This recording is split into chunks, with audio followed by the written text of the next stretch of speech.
Body weight is not an indicator of fitness and health. Body fat measurement करना जरूरी है. एक under weight इंसान में भी फैटी लिवर डिजीज हो सकता है. कैंसर जैसी बीमारियां भी ओबेसिटी से रिलेटेड है. बिकॉज जब आपका बॉडी फैट बढ़ता है आपकी बॉडी में इन्फ्लेमेशन बढ़ता है और inflammation is one of the causes of cancer. Mental health issues can be triggered with obesity. Depression और anxiety का basis है overweight और obesity से related होते हैं वो. इंडिया में डायबिटीज और ओबेसिटी की संख्या क्यों बढ़ रही है? बिकॉज हमारे प्लेट में 90% क्या होता है? इट्स रोटी, डोसा, चावल, uttapam, idli, poha, bread. What are these groups? They are all carbohydrates.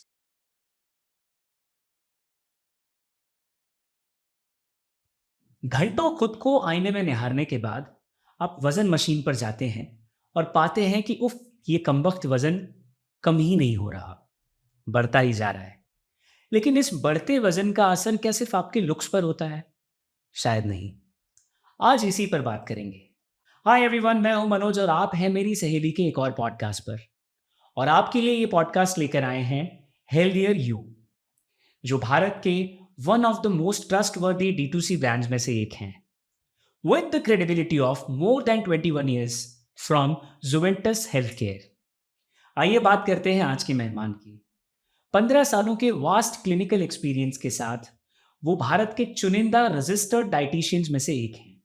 Mind your fitness की फाउंडर हैं और सूर्य कुमार यादव जैसे कई और क्रिकेटर्स और इनके अलावा कई और प्रोमिनेंट पर्सनालिटीज को एडवाइस कर चुकी हैं या कर रही हैं. हमारे साथ हैं श्वेता भाटिया.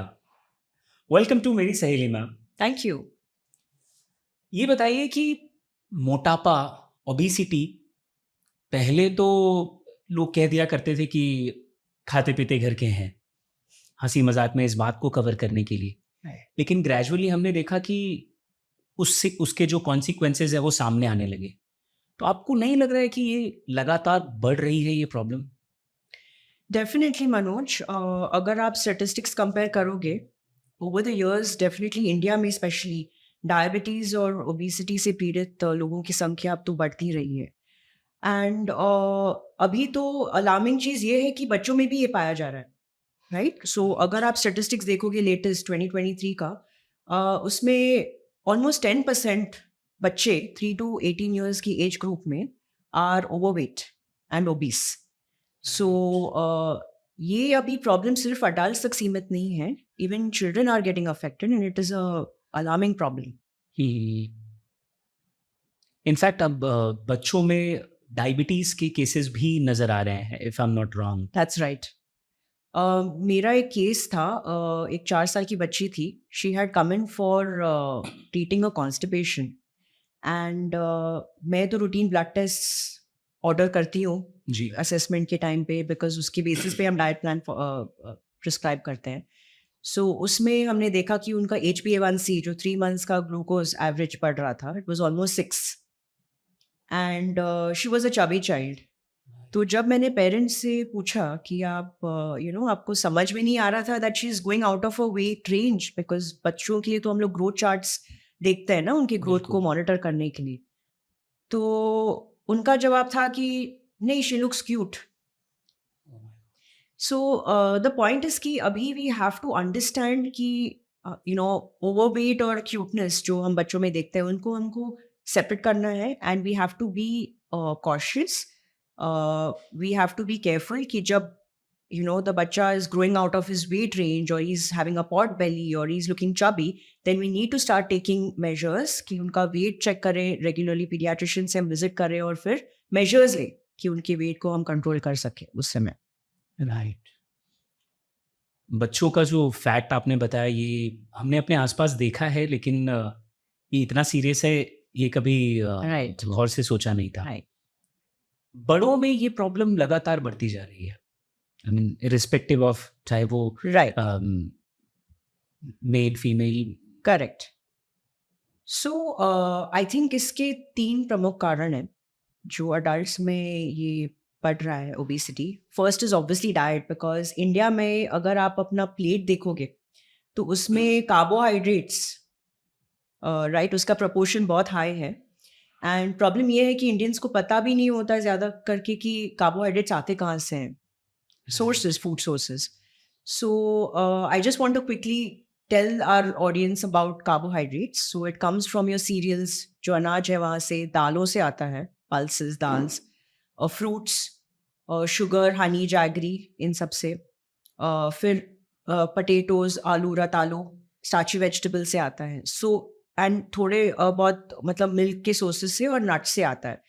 मेनली ये जब कार्बोहाइड्रेट्स डाइजेस्ट होते हैं तो वो ग्लूकोज फॉर्म होता है डाइजेशन के बाद, और वो ग्लूकोज जाके हमारी लिवर में फैट बनता है, and that we call as fatty liver over a period of time, right? So that is about the abdominal fat और विसरल फैट. बट जनरली आपका जो पूरा बॉडी फैट है वो भी बढ़ सकता है एक्सेस ग्लूकोज कंज्यूम करने से. सो आई थिंक लोगों को ये जानकारी ही नहीं है कि वो कार्बोहाइड्रेट्स जो एक्स्ट्रा खा रहे हैं उससे फैट बन रहा है.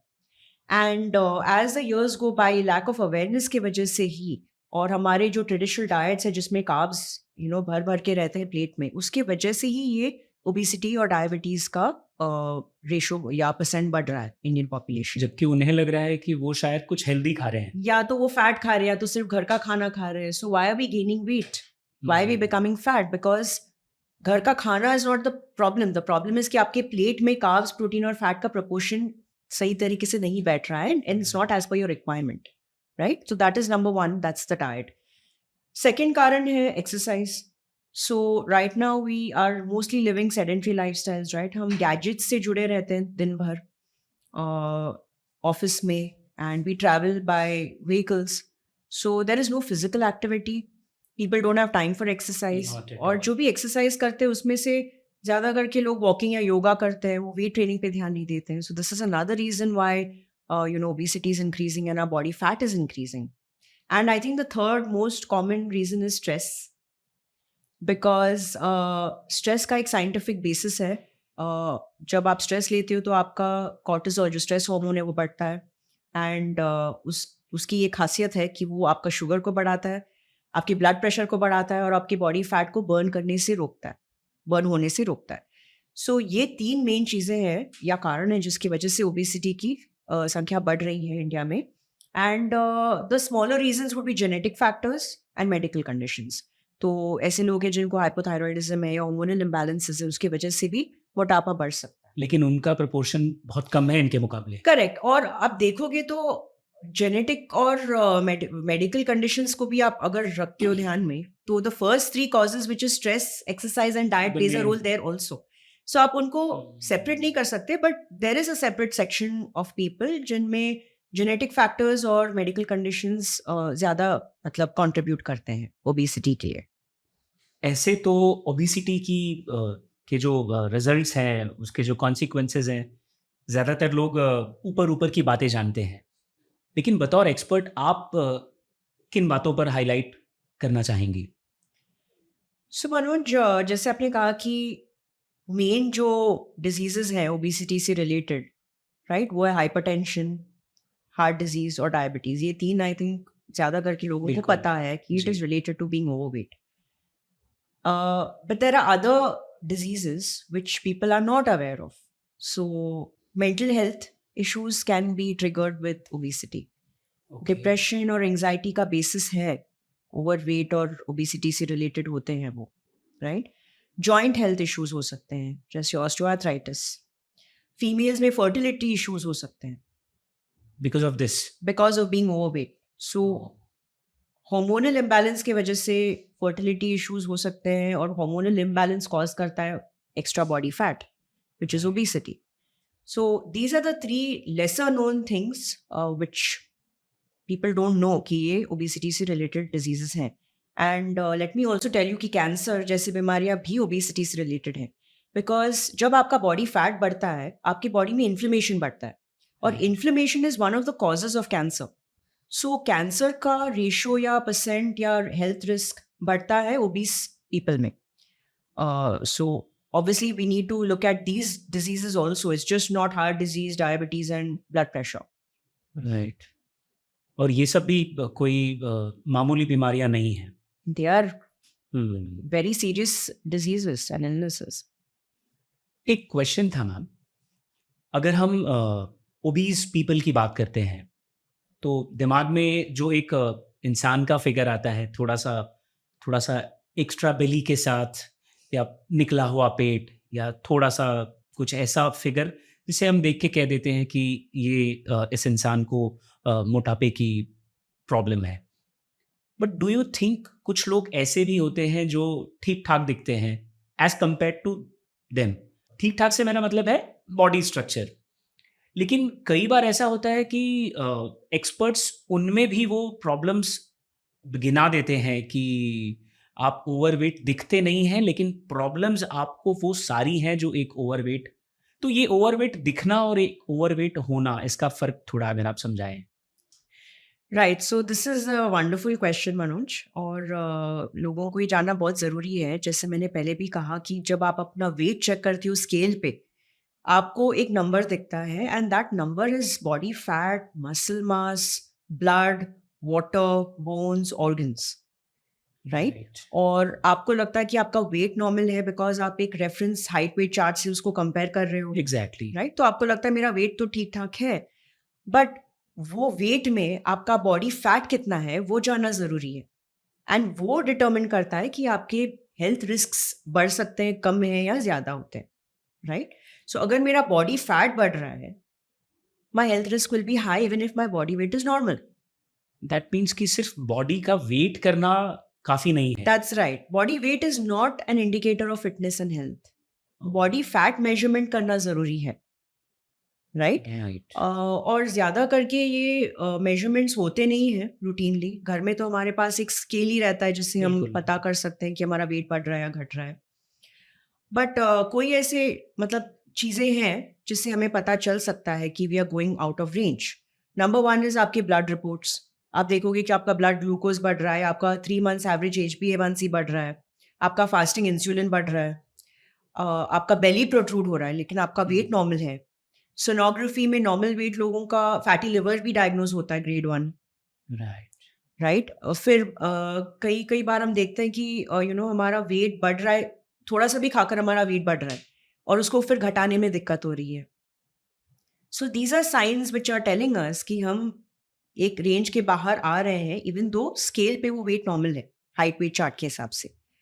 सो अगर आप अपने चेकअप्स करवाते हो रेगुलरली, ब्लड टेस्ट करते हो या आप जिम जाते हो, वहाँ पे आप टेस्ट कर सकते हो जिम में, मशीन्स अगर उनके पास हैं तो। या तो आप देख रहे हो आपका बेली प्रोट्रूड हो रहा है, सो इससे आपको अलर्ट होना चाहिए and you should actually go and seek professional help rather than trying to manage on your own, right? Exactly. Because जब आप उस स्टेज पे आ जाते हो तो बॉडी में काफ़ी कोई चेंजेस हो चुके होते हैं तब तक। And it is always better to take professional guidance and get a plan that is made for you. Exclusively. Exclusively customise होता है वो, आपके ब्लड रिपोर्ट्स के हिसाब से वो बनता है। So it just makes life easy because फिर आप अपना खुद के कॉम्बिनेशंस परम्यूटेशंस नहीं कर रहे हैं इंटरनेट से कुछ लेकर आधा अधूरा इन्फॉर्मेशन ग्रैब कंफ्यूज करके। नहीं है या कुछ। हाँ, और हो सकता है कि फिर आप और डैमेज क्रिएट करोगे उससे। राइट। सो बिकॉज ये काफ़ी लेट हमें पता चलता है इन चीज़ों का। बहुत सारे लोगों को पता भी नहीं होता कि उनका शुगर बढ़ रहा है, और जब वो टेस्ट करते तो उनको ये भी नहीं पता होता कि वो कब से बढ़ा हुआ होगा, बिकॉज वो टेस्ट ही नहीं करते। वंस इन 3 years कभी कभी टेस्ट करते तो उनको ये भी नहीं पता होता है कि कब से वो बढ़ना शुरू हुआ है। एंड अगर आप डायबिटीज़ की बात करते हो और अगर आपका शुगर बढ़ रहा है तो रिवर्सल का एक छोटा सा विंडो रहता है। अगर वो जस्ट अबाउट बढ़ना शुरू हो गया है, we can actually control it and reverse it. But अगर आप बहुत टाइम तक उस विंडो में रह चुके हो जहाँ पर ब्लड शुगर एलिवेटेड रहा है, it's difficult to reverse it. Right. So it's always better to do your test routinely, and अगर आपको लगे कि ये सारे साइंस नज़र आ रहे हैं आपको, it's better to seek professional guidance. एक चीज़ आपने मेंशन की कि अक्सर खाना खाने के बाद, या अक्सर ये तब होता है जब जैसे दिवाली है, शादियों का सीज़न है, और ये प्रॉब्लम हमने अपने आसपास ज़्यादातर एक ज़्यादा उम्र के लोगों के साथ देखी है कि शादी है या शादी का राइट, सीज़न है, और जब वो उससे लौटते हैं घर, तो वो दे फाइंड कि थोड़ा-सा वेट बढ़ गया है। तो ये जो इस दौरान वेट बढ़ने का प्रॉब्लम है, ये सिर्फ़ सीनियर सिटिज़न्स के साथ होता है, या एक 30-40 या जैसा आपने बताया बच्चों के साथ भी हो सकता है? सबके साथ हो सकता है ये एंड इट डिपेंड्स आपके मेटाबॉलिज्म पे, राइट? तो अगर आप ऑलरेडी ओवरवेट हो, तो बॉडी आपको एक चीज़ बता रही है कि भाई रेंज क्रॉस हो चुका है। और अगर आप बॉडी फैट स्टोर कर रहे हो, तो बॉडी आपको ये बता रही है कि वो बर्न नहीं हो रहा है। तो जब बॉडी फैट बर्न ही नहीं हो रहा है, ओकेजन्स के दौरान आप जब ये एक्स्ट्रा खाना खाते हो, स्पेशली वो कार्बोहाइड्रेट बेस्ड ही होता है, मीठा ही होता है ज़्यादा करके, बिकॉज सोशल कंडीशनिंग के हिसाब से हम फूड को एक इमोशनल एंगल से देखते हैं। जैसे बिल्कुल। गणपति के टाइम पे हम मोदक के बारे में बात करेंगे, या बर्थडे के टाइम पे हम केक के बारे में बात करेंगे या एसोसिएट करते हैं उसके साथ। सो बॉडी को नहीं पता ना आज आपका बर्थडे है और कल गणपति है। सो फॉर द बॉडी 24/7 उसका एक रिदम रहता है, और अगर आप अपनी रिक्वायरमेंट के बाहर कुछ कंज्यूम कर रहे हो, it's going to start storing it. So it's going to happen to everybody, और ये आपके मेटाबॉलिज्म पे डिपेंड करता है। एंड मेटाबॉलिज्म मतलब आपके हॉर्मोन्स और एंजाइम्स। मेटाबॉलिज्म को अगर हम सिंपल तरीके से डिफाइन करें, तो इट इज़ बेसिकली आप न्यूट्रिएंट्स को कैसे डाइजेस्ट, अब्जॉर्ब और यूटिलाइज और बर्न कर रहे हैं, राइट? और वो डिटर्मिन करता है आपके हॉर्मोन्स और एंजाइम्स, और वो एज और जेनेटिक्स के हिसाब से बदलते रहते हैं, राइट? सो अगर आपकी बॉडी ऑलरेडी फैट स्टोर कर रही है, आपको अलर्ट कर रही है कि it's not burning any more, you have to be careful, and occasions are just going to put you off track. So या तो आप एक प्रोफेशनल से गाइडेंस लो कि इन सिचुएशंस को कैसे हैंडल कर सकते हैं डाइट को मॉडिफाई करके, ताकि आप वो चीज़ें भी खा सकते हो, राइट? उसकी अलाउंस हम रख सकते हैं। या तो फिर आप you stay away from it completely because you have no control. एक क्वेश्चन है, ये जो बॉडी अलर्ट करती है थ्रू टेस्ट्स, अगर या किसी जैसा आपने मेंशन किया ब्लड टेस्ट वगैरह करते हैं और ग्लूकोज एंड बाकी Right. चीज़ें, इन टेस्ट से पहले क्या एक आम जिंदगी में बॉडी अलर्ट करती है हमें? क्या सिग्नल्स होते हैं वो? मेनली फटीग होता है, थकान महसूस होती है आपको। इसका ये मतलब है कि वो ग्लूकोज शायद जो एनर्जी देता है, it's not getting utilised, so you are feeling fatigue, और राइट? ये अचानक होने लगा आपके? एंड मेन चीज जो आई थिंक एक साइन जो हम कभी नहीं मिस कर सकते हैं, that is your belly. Belly protrusion means liver is beginning to store fat, और ये अंडरवेट लोगों में भी हम देखते हैं fatty liver disease. So it is all to do with the proportion of carb, protein and fat on your plate. और अगर आप उसको बैलेंस नहीं कर रहे हो, तो एक अंडरवेट इंसान में भी फैटी लिवर डिजीज हो सकता है। So 2 signs is fatigue and belly protruding, and third sign is कि आप अपना पैटर्न देखो कि आप थोड़ा सा भी खाकर आपका वेट बढ़ रहा है, that means the body is giving you a sign कि बस टाइम इज अप। आपने फूड की बात की, क्योंकि हम इंडियंस काफ़ी फूडी होते हैं। हम चाहे जिस स्टेट से हों, वहाँ का एक अपना डिश होता है। डिश होती है। तो किसी के लिए मछली भात है, किसी के लिए दाल चावल है, किसी के लिए जो भी है, तो वो तो छूटता नहीं है। और हमारी थाली में मुझे लगता है 99% हमारा फेवरेट आइटम होता है। कभी कभार जनरली अगर हम उतने अवेयर नहीं है या उतने अलर्ट नहीं है अपनी हेल्थ को लेकर, तो हमारी खाने की थाली में क्या क्या हो, I mean I am sure ये it is part of observation कि आप किस पोर्शन में क्या क्या लेते हैं, तो ये कैसे मैनेज करें अगर हम एक्सपर्ट के पास नहीं गए हैं तो। और अगर हमने वो सीमा रेखा पार कर ली है प्रॉब्लम्स की, तब तो जाहिर सी बात है कि जो भी वो सजेस्ट करेंगे we will have to strictly follow that. तो एक नॉर्मल लाइफ में कैसे मैनेज करें? So I just tell you थोड़ा साइंटिफिक एक फैक्ट मैं Please. आपको बताऊंगी। जैसे मैंने पहले भी कहा कि जब कार्बोहाइड्रेट्स हम खाते हैं, और मैंने ऑलरेडी वो ग्रुप्स बता दिया आपने, एक्सप्लेन बिल्कुल। कर लिया मैंने। सो जब हम वो खाते हैं, बॉडी में वो ग्लूकोज बनता है, और वो केमिकल फॉर्म है जो बॉडी को समझ में आता है। जैसे अगर आप पाउंड्स, डॉलर्स और यूरोज लेकर आओगे इंडिया में, तो वो होगा कन्वर्ट रुपी में फाइनली, बिल्कुल। बिकॉज इंडिया रुपी समझता है। So your body understands only glucose after Glucose. Carbohydrates are digested. अब आप कन्याकुमारी में रहते हो या कश्मीर में रहते हो, आप जहां पर भी रहोगे, या न्यूयॉर्क में रहते हो, जब आप कार्ब्स खाओगे तो वो ग्लूकोज में ही कन्वर्ट होगा हर रीजन में, और वो ग्लूकोज ही आपके फैट को बढ़ा रहा है. बिल्कुल. सो it is not a regional thing, it is about metabolism, जैसे मैंने समझाया. बिकॉज वो ग्लूकोज यूज नहीं हो रहा है, it is converting to fat. And जैसे मैंने पहले भी कहा कि इंडिया में डायबिटीज और ओबेसिटी की संख्या क्यों बढ़ रही है, बिकॉज हमारे प्लेट में, जैसे आपने कहा फेवरेट फूड्स, जी. 90% क्या होता है लार्ज क्वांटिटी में? इट्स रोटी, डोसा, चावल, उत्तपम, इडली, पोहा, ब्रेड, सारा कुछ पराठा, गिरा दिया आपने. खिचड़ी, राइट? बिल्कुल. So what are these groups?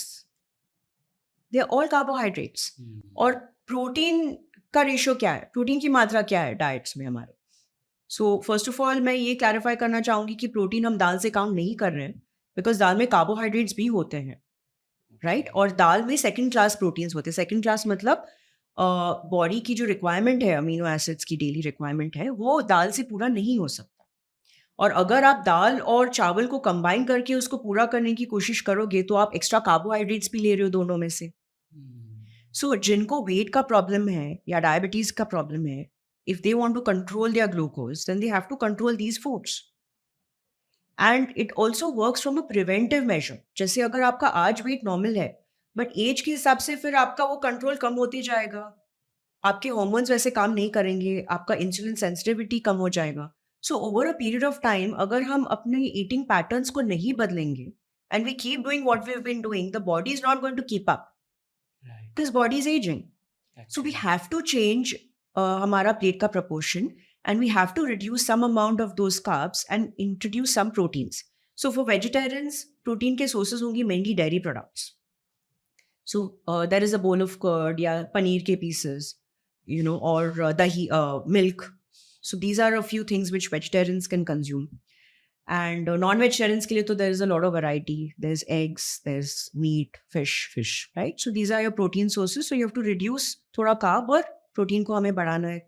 And lastly, of course, fiber, because India में vegetable का consumption high है, so thankfully that is good because we can increase the amount of salad and the amount of sabzis, right, in our plate.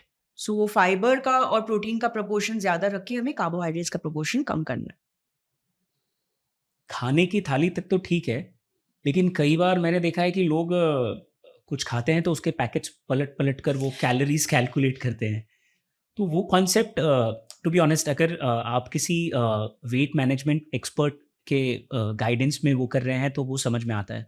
लेकिन कई बार मैंने देखा है randomly लोग ऐसा करते हैं कि अच्छा ये इतनी कैलोरीज का है चलेगा, या तो वो कैलोरी मैटर करती है या जो न्यूट्रिएंट्स है उनकी क्वालिटी? तो थोड़ा सा ये फ़र्क मुझे ज़रा बता दीजिए प्लीज़. मनोज, आपको पता है कैलोरी का मतलब क्या है? What is calorie actually? हाँ, मतलब 8th स्टैंडर्ड में था चैप्टर. आम भाषा में मैं ये समझता हूँ कि हमारी बॉडी की जो एनर्जी है उसको कैलोरी से कैलकुलेट किया नहीं जाता. सो कैलोरी मतलब जब एक लेबोरेटरी सेटिंग में एक फूड को हम बर्न करते हैं उसकी एनर्जी वैल्यू जानने के लिए, तो हम वो एनर्जी को ट्रैप करते हैं और उसका एक वैल्यू देते हैं कि 1 रोटी इज 100 कैलोरीज. आपकी बॉडी क्या वो लेबोरेटरी है? नहीं, जाहिर सी बात है. एग्जैक्टली. सो वो एक जेनरिक वैल्यू है. एंड जब मैं एक रोटी खाती हूँ, it could be 50 calories for my body because I am burning it fast because मेरा मेटाबॉलिज्म हाई है. जब आप वो रोटी खाते हो, आपके लिए वो 200 कैलोरीज बन सकता है बिकॉज आपका मेटाबॉलिज्म स्लो है. ये डिफर करता है. एग्जैक्टली. आपकी बॉडी वो रोटी नहीं बर्न कर पा रही है, आपका बर्निंग कैपेसिटी कम है. वो प्रिंटेड किलो कैलोरी वाला जो कॉन्सेप्ट है, that is a lab value. और लैब और हमारी बॉडी में बहुत फर्क है. So I don't approve calorie counting at all, and calorie equations should not be used because we cannot use our body like a calculator.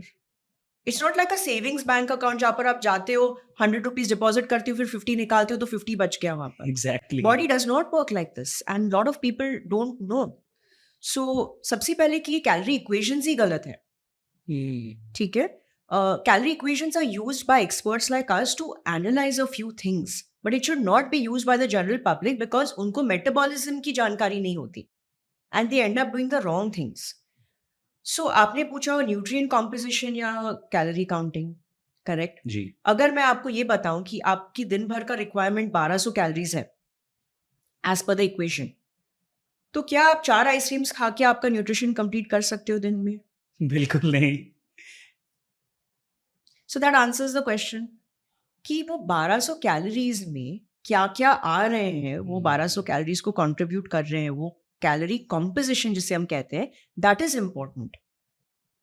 So 1 gram glucose या carbohydrate 4 calories देता है और प्रोटीन भी 4 calories देता है, but वो 2 अलग pathways लेते हैं बॉडी में।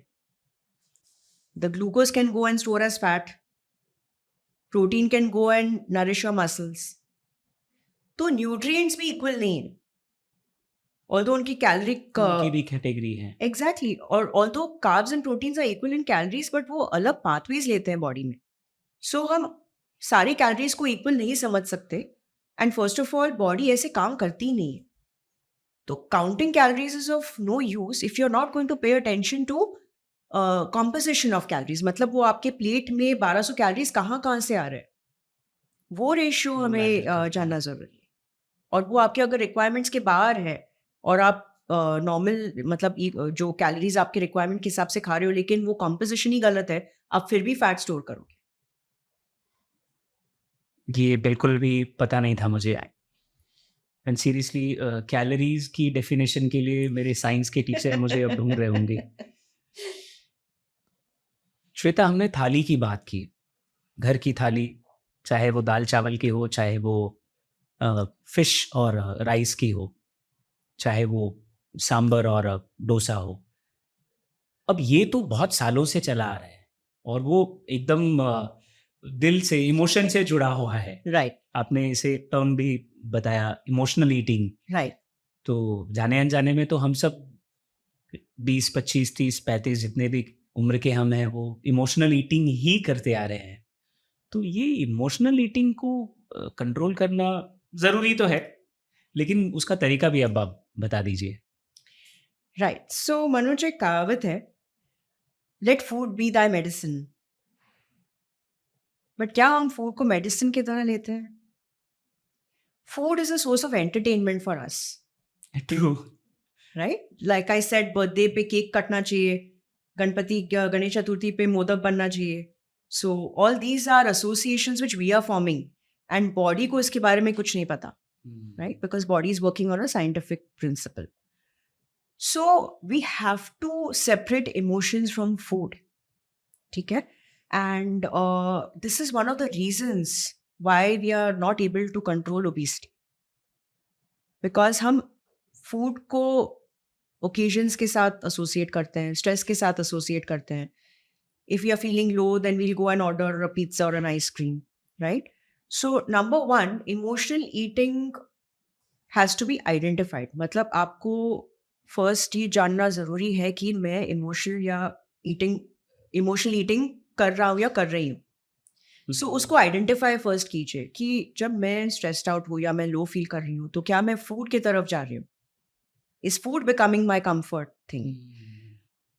एक बार आपने उसको आइडेंटिफाई कर लिया, the second step is to find out the trigger कि कौन से सिचुएशंस में I go to food. Is it every situation or is it few situations? Right? तो हम उसको जर्नल करते हैं, हम उसका एक पैटर्न देखते हैं।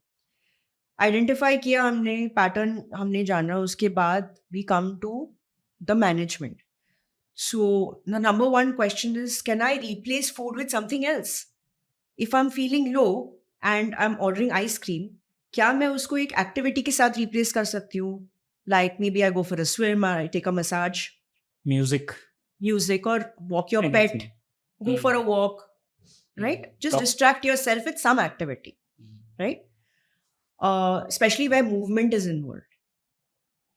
And अगर वो नहीं हो पा रहा है and you're not able to replace food with activity and distract yourself, फिर लास्ट आप ये देखो कि आप हेल्दी सब्स्टिट्यूट्स इंट्रोड्यूस कर सकते हो क्या, जिससे आपको वो सटाइटी भी मिले, आपको वो खुशी भी मिले और आपका वेट भी ना बढ़े। सो आई थिंक यहाँ पे एक प्रोफेशनल एडवाइस काम आता है, because they will help you to pick up foods which will not damage you in those situations, right? Emotional eating का एक और एस्पेक्ट है मेंटल हेल्थ इश्यूज. सो अगर आप एक्चुअली क्लिनिकली डिप्रेस्ड हो या आपको एंजाइटी के इश्यूज हैं, and I am talking about medical conditions, depression and anxiety, because आजकल हम डिप्रेशन वर्ड बहुत लूजली यूज करते हैं. अरे यार मैं आज डिप्रेस्ड हूँ. That is not depression. Depression is a physical disease. वो एक ब्रेन का डिसऑर्डर है. एंड अगर आपको कोई एक मेंटल हेल्थ डिसऑर्डर है या मेंटल हेल्थ कंडीशन है, तो उसकी वजह से भी इमोशनल ईटिंग ट्रिगर हो सकते हैं. सो उन चीज़ों के लिए obviously we need professional help from a psychologist और psychiatrist if required. So it is very important to understand your pattern. उसको आप आइडेंटिफाई करो एंड फिर आप मैनेज करने की कोशिश करो. लेकिन अगर वो आपके कंट्रोल में नहीं आ रहा है, it is always better to seek guidance to manage it. चलिए, अगर पता चल भी जाए कि पैटर्न ये है, जैसे बॉस ने डांट दिया तो आई ऑर्डर एन आइसक्रीम, पता तो चल गया, लेकिन अब अपनी खाने की थाली में ये कैसे मैनेज किया जाए? क्योंकि ये हमने पैटर्न तो समझ लिया कि वो प्रॉब्लम है, बट जो डेली लाइफ में जो हम मॉर्निंग का ब्रेकफास्ट है, लंच है, डिनर है, और डिनर तो हम चावल के पहाड़ के साथ करते हैं तो ये जो प्रोपोर्शन है कि इतनी क्वांटिटी में दाल हो, इतनी क्वांटिटी में राइस हो, ये पोर्शन कैसे मैनेज किया जाए? मैं इस सवाल का जवाब एक सवाल से करना चाहती हूँ. जी, I want to ask you a question. Please. Tell me 5 foods, आपके फेवरेट फूड्स, जिस पे या आपका कंट्रोल नहीं रहता है या आप कंट्रोल लूज करते हो कंप्लीटली. पोहा, और ये हर दिन नहीं मिलता मुझे. And sewaiya, I just love any time, any आप मुझे सुबह जगा कर दे दीजिए कि लो खाओ, एंड आई फिनिश द बोल. इसके अलावा ज़्यादातर तो स्वीट्स ही हैं. दम आलू, ये आप मेरे Your इमोशंस mouth के is साथ watering. खेल रही हैं आप. मुंह में पानी. सीरियसली, ये 3-4 चीज़ें हैं, ज़्यादातर उसमें से कुछ मसालेदार हैं, कुछ स्वीट्स हैं. Right. So did you identify कि ये फूड्स कौन से ग्रुप से बिलोंग करते हैं? शायद मैंने सीरियसली सोचा नहीं, इसको मूड पर राइट. छोड़ सो दिया. ये सारे कार्बोहाइड्रेट्स को बिलोंग करते हैं. और मैं इसके बारे में फिर से रिपीट करना चाहूँगी बिकॉज ये फूड्स कार्बोहाइड्रेट्स जो होते हैं, इनका एक अडिक्टिव पोटेंशियल होता है. अडिक्टिव पोटेंशियल मतलब we tend to lose control over these foods. Brain में उनकी सिग्नलिंग ही पुअर होती है. सो अगर हमारा रिक्वायरमेंट एक रोटी है, we can't stop at 1 roti. The brain will get a signal when we eat in 5. So आपने जो सारे फूड्स मेंशन किए, जैसे poha, seviyan and you know your other things, sweets, dum aloo. दम आलू, they all carbs. And the reason why they are your favorite foods or you lose control is because brain chemistry ही ऐसा है कि वो identify नहीं कर सकते कि it is enough. So brain is not getting the signal that it is enough. Actually हम वो क्वांटिटी भी नहीं देखते. नहीं देख सकते. अच्छा, नहीं आप देख नहीं सकते. देख पाओगे बिकॉज आपका मास्टर कंट्रोल ब्रेन है और ब्रेन बोल रहा है खाते रहो खाते रहो खाते रहो. Right. So you're not going to stop eating because the brain is not telling you to stop. और ब्रेन क्यों नहीं बता रहा है? बिकॉज उसको ही सिग्नल नहीं मिल रहा है स्टमक से. स्टमक से सिग्नल नहीं मिल रहा है. So when we eat food, stomach से एक सिग्नल जाता है ब्रेन को एंड ब्रेन बोलता है बस स्टॉप ईटिंग. फिर आपका डिजायर कम होता है और आप बंद करते हो खाना. ओके. सिमिलरली हंगर, जब आपको भूख लगती है, स्टमक से ब्रेन तक एक सिग्नल जाता है, ब्रेन आपको बोलता है जाकर खाओ, तो आप फूड लेते हो, प्लेट में आप खाते हो. फुलनेस भी एक सिग्नल है जो गट ब्रेन को देता है, ब्रेन बोलता है stop, so you stop eating. But with carbohydrates वो होता ही नहीं है सिस्टमैटिकली. वो बहुत लेट होता है. स्पेसिफिकली कार्बोहाइड्रेट्स के साथ. यस. एंड ग्लूकोज एक अडिक्टिव सब्सटेंस है. जैसे हम अल्कोहल को नहीं कंट्रोल कर सकते, निकोटीन को नहीं कंट्रोल कर सकते, सिगरेट्स को नहीं कंट्रोल कर सकते, सिमिलरली कार्ब बेस्ड फूड्स हम कंट्रोल नहीं कर सकते. और वो सिर्फ आपका कंट्रोल नहीं है. My favourite foods are also aloo and rice. So when you talk about portion control, आप उन चीज़ों को विलिंगली या वॉलंटरीली कंट्रोल कर सकते हैं जिनका अडिक्टिव पोटेंशियल नहीं है, and that is protein and fat. लेकिन हमारे प्लेट पे क्या रहता है 90% ऑफ द टाइम्स? कार्बोहाइड्रेट्स. सो यहाँ पे आपको विल पावर यूज करने की जरूरत पड़ेगी, बिकॉज आपको फोर्सफुली वो बंद करना पड़ेगा, और वो हमसे होता नहीं है, बिकॉज विल पावर की एक खासियत है, वो तब काम नहीं करेगी जब आपको उसकी जरूरत है. Sadly. So we don't want to depend on willpower because we know that it can fail because the signaling is poor. So how do we do portion control? Number one is first start eating your protein and your fat and your fiber. तो उससे हमें signaling मिलता है brain तक, timely signaling मिलता है, and we feel like बस हो गया, I'm feeling full, we need to stop. Then you take these favorite foods. Now when those favorite foods come, the brain is already quite happy. तो जब आप उसे खाते हो, चांसेस आ कि आप उसको कंट्रोल में खा सकते हो और विल पावर की जरूरत ना पड़े या कम पड़े. जबकि हम इसका उल्टा करते हैं. हम उल्टा करते हैं, वी स्टार्ट ईटिंग चावल और we eat more chawal, there is no protein in the plate, fibre और फैट का तो कोई नामो निशान है ही नहीं. So we are doing the wrong things, और इससे हमारा पोषण कंट्रोल नहीं हो पा रहा है बिकॉज वो ब्रेन ही आपको अलाउ नहीं कर रहा है. और अक्सर प्लेट में एट द एंड सैलाड के टुकड़े रह जाते हैं. लेकिन डिजर्ट कभी नहीं बचता. So this is scientific more Correct. than emotional. Correct. So if you understand science and you use it to your advantage, तो बहुत सारी चीजें हम सुधार सकते हैं हैबिट्स को लेकर. मतलब खाने की थाली को इतना डीपली मैंने कभी देखा नहीं था, और कितनी ज़रूरत है इसे देखने की राइट. हम सबको एक्चुअली.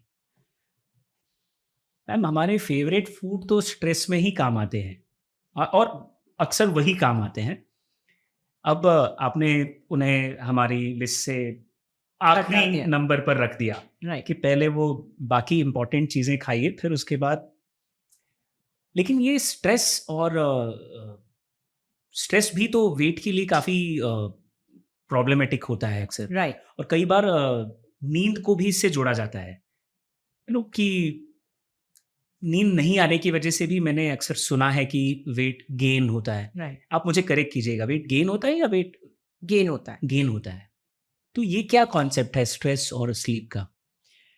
सो मनोज, मैं इंडिविजुअली बात करना चाहूंगी इसके Please. बारे में. So stress has its own place, जैसे मैंने ऑलरेडी एक्सप्लेन किया कि जब हम स्ट्रेस लेते हैं, and it is just not physical stress, अगर हम मेंटली भी स्ट्रेस्ड होते हैं, हम अपना जो स्ट्रेस हार्मोन है कॉर्टिसोल, उसको बढ़ाते हैं. और cortisol, I have already told you what it does is, sugar को बढ़ाता है, ब्लड प्रेशर को बढ़ाता है, और फैट बर्निंग को रोकता है. सो ऑब्वियसली उसके डायरेक्ट इफेक्ट्स होते हैं. स्ट्रेस, अभी short term stress is fine, but आप लगातार स्ट्रेस्ड आउट रहते हो, then it's going to start having an effect on your body, and you're going to see diabetes, blood pressure, and heart disease and weight gain. Sleep का ये है that लोगों को लगता है कि मुझे 8 घंटे सोना जरूरी है, but हाँ, so sleep में क्वांटिटी से ज्यादा हम क्वालिटी को देखते हैं, बिकॉज स्लीप के स्टेजेस होते हैं 1 to 5 स्टेजेस, और 4 and 5 इज डीप स्लीप. और आप अगर उन स्टेजेस से नहीं गुजरते हो stage wise, then you will not get good quality sleep even if you have slept for 8 hours. So sleep again एक phase है जहाँ पे body is resting and recovering और repair हो रहा है. और अगर आपका recovery या repair पूरा नहीं होता है, then it will again elevate your stress hormone cortisol the next day. So आप cycle में जाते हो, and again because of anxiety या आपके बाकी के जो लाइफ के स्ट्रेस उसकी वजह से आपको नींद नहीं आती है, सो आप उसको बेसिकली एक साइकिल, विशियस साइकिल की तरह आप उसमें ही उलझे रहते हो, राइट. एंड इसके लिए we have to be careful of a few things. Stress management के लिए ऑब्वियसली जैसे इमोशनल ईटिंग के लिए हम ट्रिगर्स आइडेंटिफाई करते हैं, स्ट्रेस के लिए भी हमें ट्रिगर्स आइडेंटिफाई करना ज़रूरी है.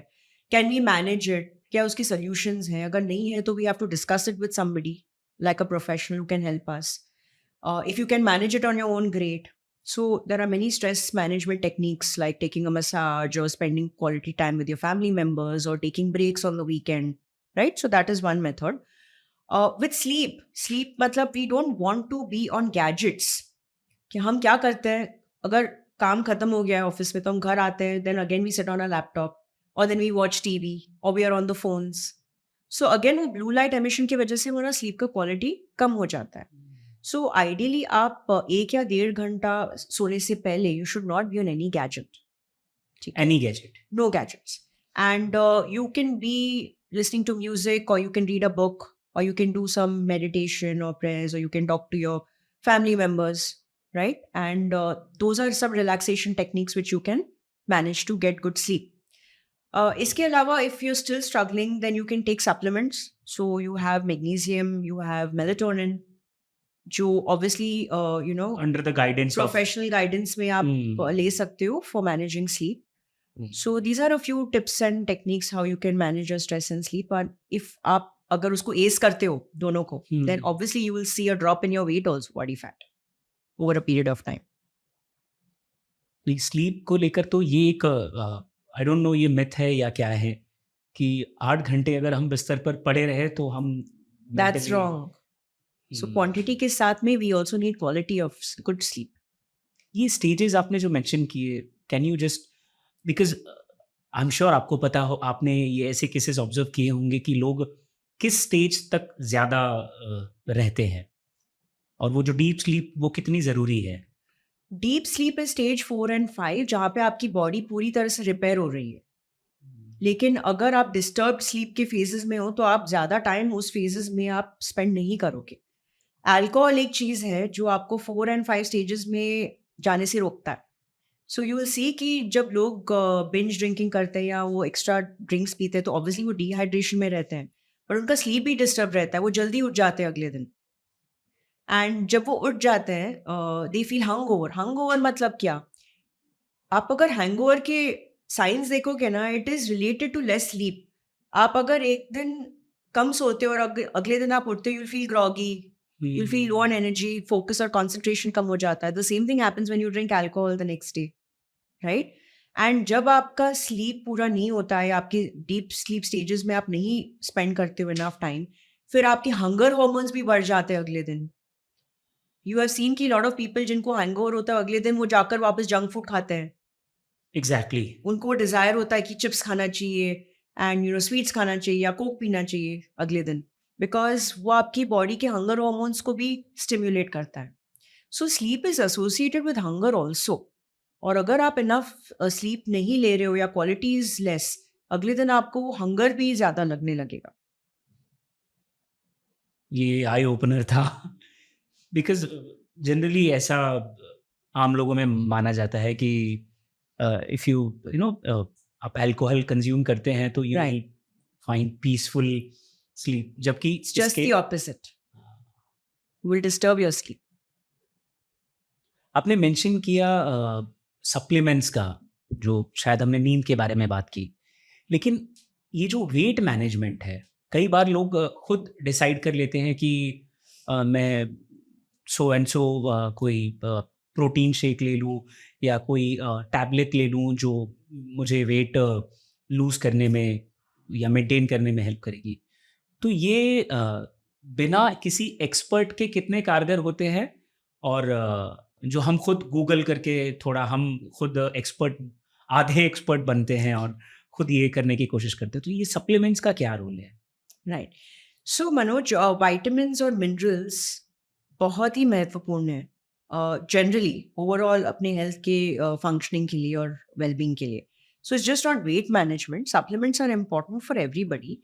एंड ज़्यादा करके लोगों को ऐसे लगता है कि मुझे सब कुछ प्लेट से मिलना चाहिए, फूड से मिलना चाहिए, बट वो होता नहीं है. इट्स नॉट पॉसिबल बिकॉज हमारा सॉइल ही डेफिशिएंट है, मिट्टी में ही मिनरल्स कम है. तो जब तक हम वो क्रॉप्स को ग्रो करते हैं, उसको हार्वेस्ट करते हैं, वो ट्रांसपोर्ट होता है, फिर स्टोर होता है, फिर कुक होता है, फिर हम उसे खाते हैं, और हमारी बॉडी उसको कितनी एब्जॉर्ब कर पाती है वो हमें नहीं पता. और अगर होता भी है so a very little amount will be absorb, and that's not enough. हमारे रिक्वायरमेंट्स के हिसाब से वो मैच नहीं करता. So supplements are required because soil is deficient. And हम उसको एक टर्म देते हैं called hidden hunger. Hidden hunger मतलब आप सब कुछ खाकर भी माइक्रो न्यूट्रिएंट्स जैसे विटामिन्स और मिनरल्स की डेफिशिएंसी आपको होना ही होना है. सो इट इज़ इम्पॉर्टेंट कि आप सप्लीमेंट्स लो. And there are two categories of people. जैसे अपने कहा वो गूगल करते हैं और खुद डॉक्टर बनते हैं. So there is one type of people who go and they are willing to take supplements. तो भर भर के supplements लेते हैं, overdose भी करते हैं. And there's another category of people जिनको नहीं लेना होता है. So I feel कि supplements के मामले में it is always better to consult an expert because वो timing और quantity, brands, उसके हिसाब से आपको recommendations दे सकते हैं which will be helpful for you. And then you can follow a proper supplement schedule. Right? So they are important because वो आपके बॉडी के लगभग 300 या 500 रिएक्शंस में वो भाग लेते हैं. और अगर आप वो डेफिशिएंसी में जाओगे सप्लीमेंट्स या विटामिन्स एंड मिनरल्स के स्पेशली, तो आपका बॉडी का रिपेयर कंप्लीट नहीं होगा. So again you will feel fatigue and you will be eating food but फिर भी आपको एनर्जी नहीं मिलेगा बिकॉज विटामिन्स एंड मिनरल्स का काम है एनर्जी को एक्सट्रैक्ट करके फूड से अपनी बॉडी को अवेलेबल करना. सो वो पार्ट अधूरा रह जाता है. So supplements are very important, but of course under professional guidance. And again, the brands are very important. Which brands you choose? हमारी बात की शुरुआत में आपने एक बहुत इम्पोर्टेंट पॉइंट हाईलाइट किया कि हमें लगता है कि हमने 10 मिनट योगा कर लिया, हमने अपनी ज़रूरत का जो फिज़िकल एक्टिविटी होती है वो हमने कर ली. अब हम टाइम नहीं निकाल पाते हैं या जानबूझकर ऐसा करते हैं कि आलस की वजह से शायद करते हैं. तो ये फिजिकल एक्टिविटीज कितनी ज़रूरी हैं वेट मैनेजमेंट के लिए? सो मनोज, फिजिकल एक्टिविटी की जब हम बात करते हैं, I want to clarify one thing. जैसे हमने फूड को लेकर कैलोरीज के बारे में जो मिथ मैंने क्लैरिफाई की, यस, वो एक्सरसाइज में भी लागू होता है. बिकॉज हम क्या करते हैं, हम जिम जाते हैं, देन वी चेक ट्रेडमिल पे 300 कैलोरीज मैंने बर्न किया, फिर मेरा कल का आइसक्रीम बर्न हो गया उसके वजह से.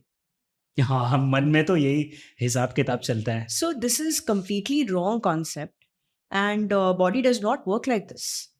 तो वो जो आइसक्रीम आप खाते हो वो तो फैट में चला गया, लेकिन आप जब एक्सरसाइज करते हो तो body is using carb, protein and fat for exercise. So वो कैंसिल नहीं होने वाला है. और अगर वो कैंसिल होता तो आप वेट लॉस की कोशिश क्यों करते? बिल्कुल. तो अपने आप से इट शुड हैव गॉन.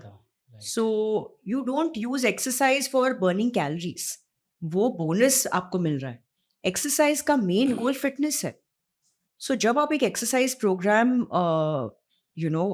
में जाते हो या आप एक्सरसाइज स्टार्ट करते हो, you have to consult a professional. और जैसे डाइट के लिए हम प्रोफेशनल्स को कंसल्ट करते हैं, मेडिकल इश्यूज़ के लिए प्रोफेशनल्स को कंसल्ट करते हैं, वैसे ही एक्सरसाइज के लिए एक प्रिस्क्रिप्शन होता है. एंड वो आपके रिक्वायरमेंट्स के हिसाब से, आपके गोल्स के हिसाब से बनता है. And it is going to have a component of weight training which is important for your muscle mass. It will have cardiovascular exercises जैसे jogging, walking, running, swimming for your cardiovascular health. Which cardiovascular मतलब heart, blood vessels और lungs, right? और फिर flexibility है, जो हम योगा जैसे चीज़ें करते हैं उसके लिए stretching करते हैं. So exercise program has to have all the components for your fitness. और जब हम एक्सरसाइज करते हैं तो कैलोरीज बर्न होता है, वो बोनस है. बट एक्सरसाइज करने से 2 चीज़ें होती हैं which will help you in your weight loss. Number 1 is कि वो आपके इंसुलिन लेवल्स को रेगुलेट करता है. सो जब इंसुलिन लेवल्स हमारे कम रहते हैं, हमारा बॉडी फैट बर्न होता है. अगर हमारा इंसुलिन लेवल्स बढ़ना शुरू हो जाता है, so body fat will not burn effective, right? So when we exercise, it controls insulin and that helps the fat burning. Second thing is if you do weight training, then your muscle mass is also getting better. तो muscle mass is another active tissue जो body fat burn करता है. Right. So 2 things are happening with this. One is your fitness is improving. As you age, आपके जो limbs में strength होता है वो बढ़ता है. आप balance और coordination आपका maintain रहता है aging के साथ. अगर आप if you have a fall, आप इजीली फ्रैक्चर नहीं होंगे बिकॉज आपकी बॉडी में वो ताकत है उसको विथस्टैंड करने के लिए. सो फिजिकल एक्टिविटी की ये सारे गोल्स होने चाहिए. और वो एक प्रोग्राम है, एक प्रिस्क्रिप्शन है जो एक प्रोफेशनल आपको असेस करके आपके लिए वो कस्टमाइज करके बनाता है. एंड ये जो 2 चीज़ें मैंने आप मेंशन किए, जो इंसुलिन है और मसल मास है, इनसे आपका बॉडी फैट भी रेगुलेट होता है. So calorie burning is the bonus. This is your main goal with physical activity, weight management. हम उसमें भी डेजर्ट पहले खाने की कोशिश करते हैं. और वो 10,000 steps आप गिनते हो, that is not an exercise, that is activity. वो हम अपने दिमाग में तो एक्सरसाइज बहुत कर रहे सारे होते हैं। लोगों को लगता है कि 10,000 स्टेप्स हमने कवर किया तो we are done with exercise. That is not exercise, that is activity. और हाँ। एक्टिविटी और एक्सरसाइज वो अलग चीज है. हम तो घर आकर बाकायदा चेक बॉक्स पे टिक कर देते हैं कि हो गया आज का, right. Which is wrong. Actually 10,000 steps एक मार्केटिंग गिमिक था, एक जापानीज कंपनी के द्वारा. उनका एक गैजेट था जो वो प्रमोट करना चाह रहे थे. It's not even scientific. There is no scientific basis for 10,000 steps. और तब से लोग वो फॉलो कर रहे हैं आज. आधी आबादी स्मार्ट वॉच पहन के स्टेप्स काउंट कर रही है। करेक्ट. सो वो एक मार्केटिंग कैंपेन था. लेकिन मैम सबके लिए जिम जाना पॉसिबल तो नहीं होता, या कई बार लोग जिम के अलावा भी तो कुछ कर सकते हैं। Of course. मैंने जब वेट ट्रेनिंग की बात की, so you can do body weight training also. You can use bands also. You can work out at home also. But point is कि आप अगर जिम नहीं जा रहे हो, लेकिन आपका वेट ट्रेनिंग कहीं ना कहीं कवर हो जाना चाहिए आपकी फिटनेस रूटीन में. मुझे पर्सनली जिम जाना अच्छा लगता है बिकॉज वो एनवायरनमेंट है. आप एक फोकस एनवायरनमेंट में रहते हो. आप डिस्ट्रैक्ट नहीं होते. एंड मैं प्रोग्रेसिव ट्रेनिंग करती हूँ. सो ऑब्वियसली मेरे जब वेट्स बढ़ते हैं, I can't set up a gym at home. तो मैं कितने वेट्स खरीद के लाऊं घर पे. और हमारे ऐसे बहुत सारे क्लाइंट्स हैं जो वर्कआउट शुरू करते हैं घर पे, बट आफ्टर सम टाइम उनका प्रोग्रेशन होता है and they like to go to the gym because वो भी खरीद नहीं सकते. बिल्कुल सी हमारे घरों में कितनी जगह होती है. जाहिर सी बात है। पूरा एक कॉर्नर हम नहीं दे सकते इक्विपमेंट्स को रखने के लिए. ऑफ कोर्स जिनके घर में भी जिम्स होते हैं वो तो ट्रेन कर सकते हैं, बट जिम के अलावा there are other options. But my main thing is कि आप वेट ट्रेनिंग को नजरअंदाज नहीं कर सकते. You have to include that in your fitness regime, either with body weight or with bands or with other things. Ma'am एक तो हो गया आम लोगों का वेट मैनेजमेंट, फिर आता है एथलीट्स का वेट मैनेजमेंट. एंड सिंस आप इतने सारे एथलीट्स की डाइटिशियन रह चुकी हैं, स्पेशली सूर्य कुमार यादव, उनका ट्रांसफॉर्मेशन हमने देखा है, वो कमाल था. Right. और अभी अगर अब हम उन्हें देखते हैं तो वो जो वो जो रिजल्ट है, वो जो ट्रांसफॉर्मेशन है, इसके बारे में ज़रा बताइए कि क्यों उन्हें भी वेट मैनेजमेंट की ज़रूरत है.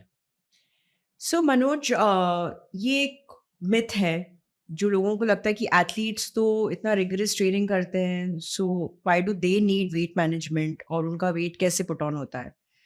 पॉइंट इज कि एज एक फैक्टर है. और 25 के बाद तो मेल या female it doesn't matter. Everybody is going to age. Even athletes are going to age. और एज एक नॉन मॉडिफाइबल फैक्टर हम कहते हैं, राइट, बिकॉज हम उसको रोक नहीं सकते. सो उसका काउंटर क्या है? हम अपने आप को फिट बना सकते हैं ताकि वो एजिंग की जो इफेक्ट्स हैं या जो फिटनेस में जो रिडक्शन होता है एज की वजह से, हम उसको काउंटर कर सकते हैं to a certain extent. Athlete की जर्नी में भी और लाइफ में भी बहुत सारे ऐसे पड़ाव आते हैं जहाँ पे उनका वेट बढ़ सकता है, राइट, बिकॉज कई एथलीट्स वही डाइट फॉलो करते हैं जो उनके एडोलेसेंट या टीनेज ईयर्स में कर रहे थे, बिकॉज उनको कॉन्सेप्ट नहीं समझ में आया या उन्होंने किसी को कंसल्ट नहीं किया होगा. या तो वो इंजरी से गुजरते हैं जहाँ पे उनकी एक्टिविटी कम हो जाती है, फिर वो कुछ भी खा लेते हैं, वेट पुट ऑन करते हैं. So there are times in an athlete's life also जहाँ पे उनका वेट मैनेजमेंट ज़रूरी है. And with respect to Surya Kumar, he has been on the plan with me for 3 years now, and I have seen many phases. Of course, unka to dedication is unbeatable. He's very, very focused, and एक mutual trust हमने build किया है, एक rapport build किया है, in which he doesn't question me too much, okay, because he has that faith that what I'm going to tell him is going to be scientific, and he follows it, and the results are for everybody to see. And it's amazing. Right. So, in terms of weight management, of course, because we are humans, we are going to have periods जहाँ पे हमारा weight बढ़ेगा, घटेगा. But for an athlete, they can't afford this because performance affect नहीं होना चाहिए. बिल्कुल. And as you cross the age of 25, it is even more important that you maintain your fitness. So yes, even athletes require guidance with their diet from time to time.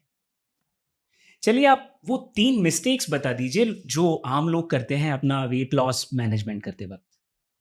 Number 1, calorie counting करते हैं. Food और exercise calories लगातार count करते रहते हैं. Number 2, weight training नहीं करते.